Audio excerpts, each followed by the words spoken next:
Shalom, ara us diré una obvietat. Ser jueu no és fàcil.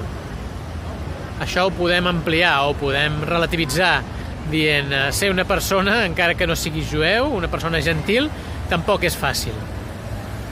Ara bé, l'element clau que podem identificar entre el jueu i el gentil és que el jueu, a nivell individual i també a nivell col·lectiu, tenim el focus posat. La clau la podem veure en com interpretem aquest focus. Podem interpretar-lo, aquest focus, d'una manera negativa, com una trava, com una nosa, encara que siguem persones prominents inclús.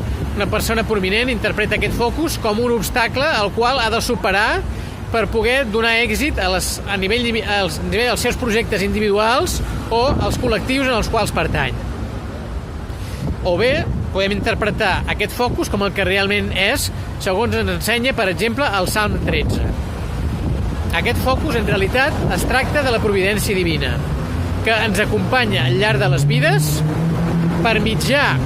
se'ns manifesta per mitjà de persones, per exemple, que aparentment són situacions incòmodes, però que són pistes que ens dona el Creador per tal de que rectifiquem el nostre camí.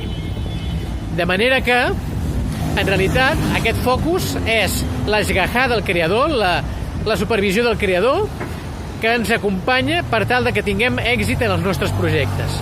Així doncs, no renunciem a sentir aquest focus que ens acompanyi, sinó agraïm-li al Creador que ens acompanya a través d'aquesta providència i que fa que puguem tenir èxit com a jueus. Shalom.